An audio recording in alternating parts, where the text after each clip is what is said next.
어제 오후 베이징에선 북한 최고위급 인사를 태운 열차가 들어왔다는 첩보가 돌기 시작했습니다. 정상급 회담이 이루어지는 인민대회당 앞엔 바리케이트가 쳐졌고요. 삼엄한 경계를 편 공안들의 모습도 포착됐습니다. 일반인의 출입은 완전히 차단됐습니다.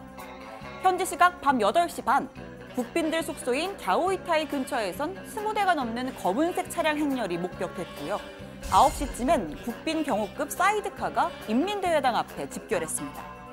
그리고 10시 10분쯤 인민대회당에서 버스 2대가 빠져나왔고 이 버스는 갸오이타이로 들어간 뒤 모습을 감췄습니다.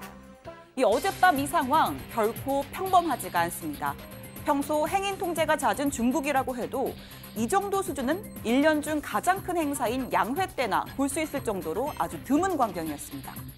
과거 김정일이 탔던 북한 1호 열차, 갑자기 모여든 북한 대사관 차량들, 또 삼엄한 경계와 국빈급 경호. 이 모든 상황을 종합해서 나온 결론은 하나입니다. 김정은 위원장 또는 그에 맞먹는 최고위급 인사가 중국에 있다는 겁니다. 이 소식은 언론보다 SNS를 통해서 먼저 퍼졌습니다. 김정은 전용 열차를 봤다, 도로가 막혀서 출근에 지장을 겪었다, 이런 내용들이었는데요.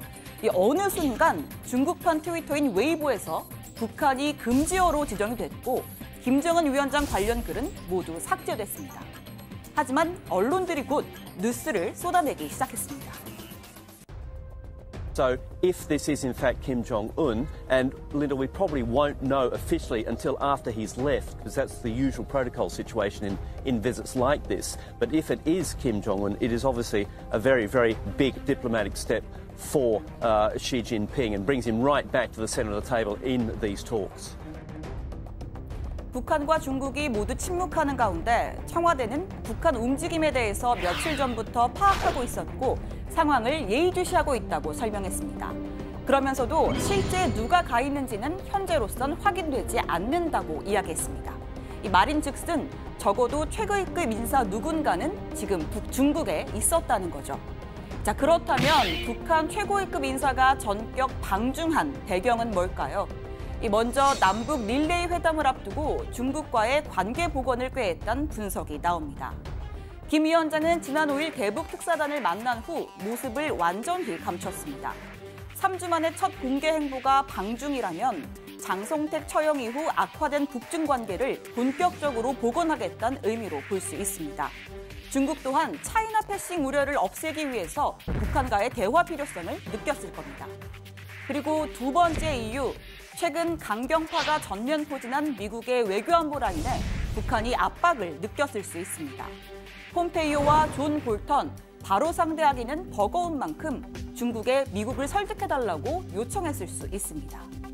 자, 어떤 이유로든 우리 입장에서는 나쁘지 않은 선택입니다. 청와대 고위 관계자는 남북 및 북미 정상회담을 앞두고 북중 간 관계 개선이 이루어지는 건 긍정적인 신호라고 설명했습니다. 왜일까요? 중국이 북한에 대한 영향력을 회복하는 건 한반도 정세의 불안정성, 남북미 회담의 불확실성을 컨트롤할 수 있는 끈이 된다는 점에서 긍정적입니다. 북한의 의중을 파악할 또 하나의 창구가 마련됐다고도 볼 수 있죠. 또 회담 막판에 중국이 괜한 비토를 놓는 위험도 사전에 차단할 수 있습니다. 만약 김 위원장의 방중이 사실로 확인된다면 7년 만에 북한 최고 지도자의 중국 방문이 이루어진 셈입니다.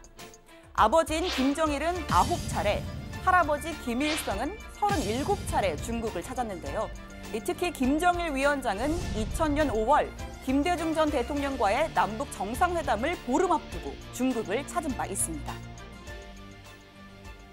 조선노동당 정비서이시며 조선민주주의인민공화국 국방위원회 위원장이신 위대한 영도자 김정일 동지께서는 중국 공산당 중앙위원회 총서기이며 중화인민공화국 주석인 강택민 동지와 뜨겁게 상봉하시었습니다. 회담에서는 사회주의 건설과 나라의 통일을 위한 두 나라 인민들의 투쟁에 대한 호상 지지와 연대성이 표시되었으며 만약 이번에도 같은 시나리오로 간다면 김정은 위원장이 직접 갔을 테지만 일각에선 김여정 부부장 또는 고위급 특사가 갔을 확률이 더 높다는 분석도 나옵니다. 김 위원장이 움직였을 때 보이는 접경 지역 특별 경계 근무가 없는 데다 북미 회담이라는 초특급 이벤트를 앞두고 굳이 힘을 뺄 이유가 없다는 거죠. 그렇다면 올림픽 때처럼 여동생 김여정을 특사로 보내는 카드가 있는데 변수는 김여정이 현재 임신 7개월이라는 점입니다. 이 때문에 최룡해, 박봉주 등 정치국 상무위원급을 대신 보냈을 가능성도 제기가 되고 있습니다.